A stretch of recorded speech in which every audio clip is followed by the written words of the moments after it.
So what I'm going to do is recite a few of the poems in the book.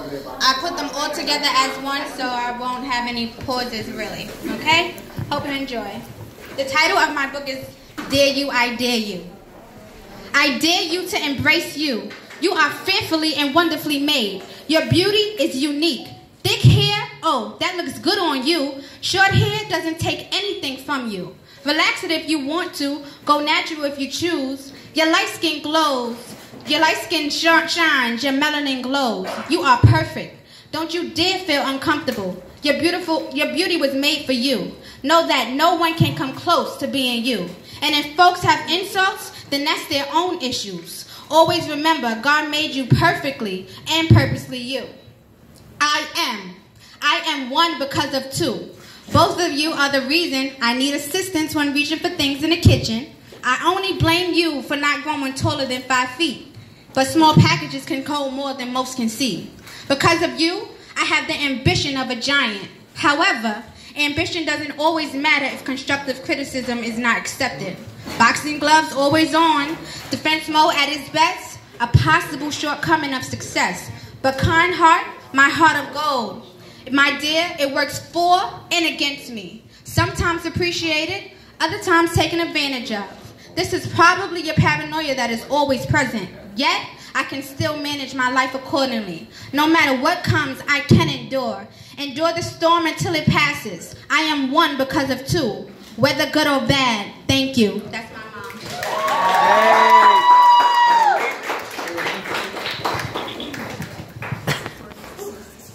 Let go of that pride, I dare you.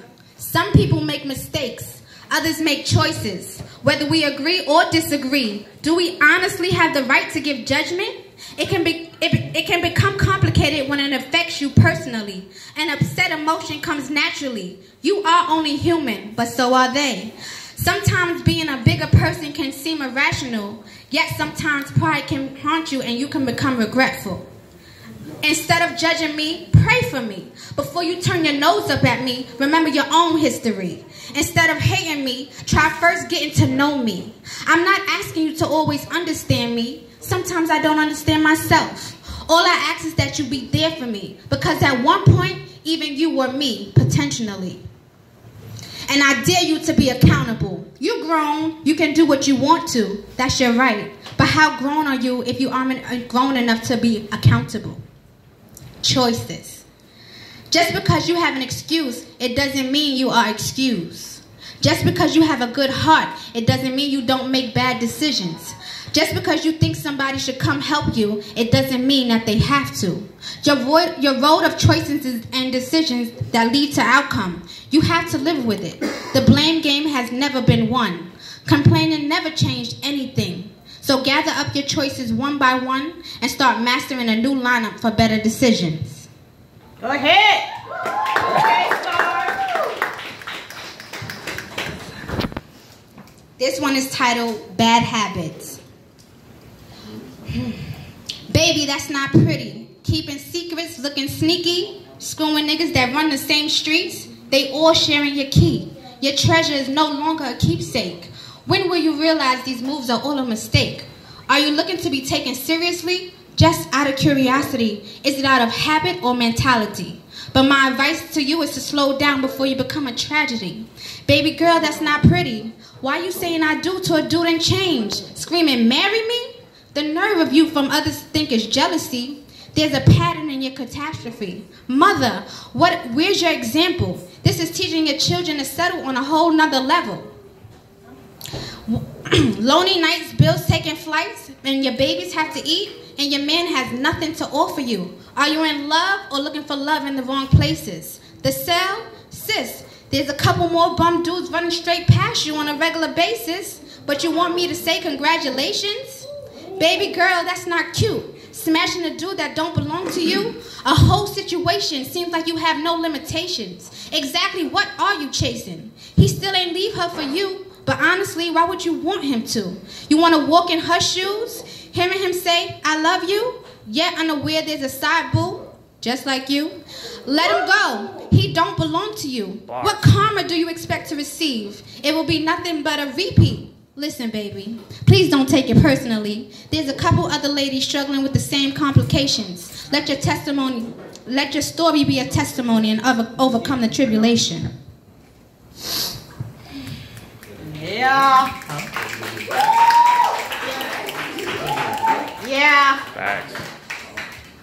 Strength. Don't let your sadness turn into weakness. Let every falling tear have its meaning. If you are crying tears that don't bring forth strength, then you are crying for no reason. Every circumstance is a hidden blessing. Somehow, some way, it always teaches a lesson. That, my dear, is added strength. So do you. Gotta do better, have to pray harder, must work smarter, with vision, must carry ambition, make wise decisions, learn to listen with your ears as well as your eyes. That will help you make sure things aren't being compromised. Protect your heart and use your mind. It's always the right time. Otherwise, it's a remember when. Then you end up pretending, losing track of the race and starting over from the beginning. Must do better, start praying, then pray harder. With that vision, keep ambition. Don't neglect faith. Remember, you are on a mission. You won't get distracted because you learn to listen with your ears as well as your eyes. So now, nothing is a surprise. Even if you cry, eventually your eyes will dry and become even more wide. You don't have to fall victim to the trend of the multiple victims that give in, given to the idea of it being impossible to win.